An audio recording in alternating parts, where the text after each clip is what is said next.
but it's 2020. And I think we had a great depiction of what 2020 was just last night. When our game's greatest player of all time, our game, okay, the NFL, football, greatest player of all time in almost everybody's mindsets, the man who has won 6 Super Bowls, the man who was drafted out of Michigan, like pick 199 or whatever the hell it was, and came in and led a dynasty for 20 straight years of success and has since parted ways, and now he's at the Tampa Bay Buccaneers, where a lot of players are ring chasing to follow him because he is the greatest player of all time. The depiction of 2020 is our greatest player of all time at the end of the game last night, being caught on camera in a crucial moment to lose the game, not knowing that their offensive series was over. That is something that, whenever you talk about 2020 and things come out of left field, like, hey, what's going on? You're looking this way. Wow! Right on the side of the face. You don't see it coming. That is what 2020 has been. Sports shut down. Oh, never saw that coming. Huh. Nope. World shuts down. Whoa, holy shit. What? Did not see that coming. Murder hornets? Oh, yeah. What? Excuse me? Murder hornets. What are you talking about? The entire left side of our country's on fire? What? What? Huh? 4 or 5 months into this thing, we still don't have an answer for a virus that was supposed to only be like 2 weeks out of our life. Like, what the fuck is Where's going on? science? Now Tom Brady has no idea that 4 downs were played. That is a problem. That is maybe...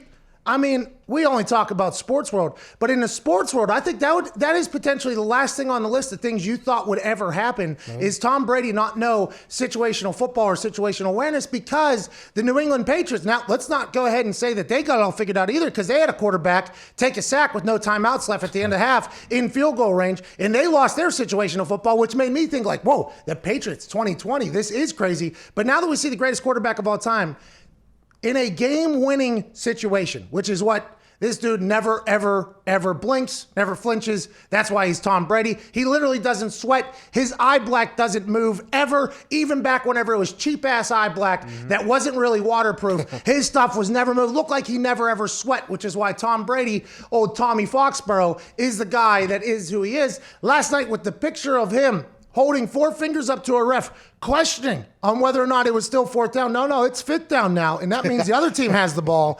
That means you guys lose. They're going to kneel it out. And that team that's going to kneel it out, by the way, Big Dick Nick Foles and the Chicago Bears at home get another one. They're 4-1 now. Ooh. I don't know if you got victory steaks last night or if you're going to get birthday steaks tomorrow. Happy birthday to Zito. Thank you. Happy birthday to Zito. Yeah. That had to be a great night to be a Bears fan, because when they were undefeated, everybody that knows the game of football said, hey, Chicago Bears, the worst undefeated team maybe in the history of the NFL. Very done. So then they lose. They're 3-1. Okay, and Nick Foles, in his first game, he only 3 points. He was terrible. God-awful football player. He was a bad football player. Yep. Nagy comes out and says, no, we're sticking with Nick Foles.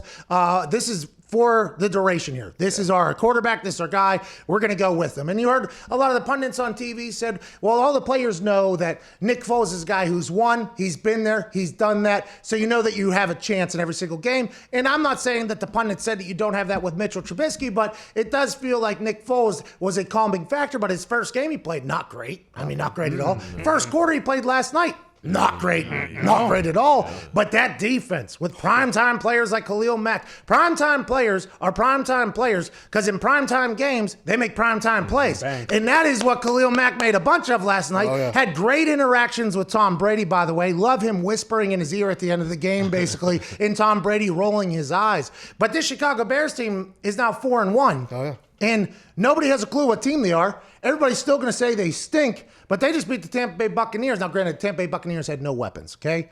Chris Godwin, Leonard Fournette dressing, but Mike Evans playing, but scored a touchdown, by the way. Big ups to him. That was a plus 500 boost last night. Mike Evans scored first touchdown. He couldn't run at all. He still scores touchdown. Mike Evans is a man that should be in the conversation of, hey, great wide receivers. As is Allen Robinson, 10 catches last night. And there was a couple that he had to make some magical plays in. He started a little bit rocky there. I think he gave up a pick or whatever. It hit off his hands. But Allen Robinson, superstar. That Bears team, it doesn't matter how you win.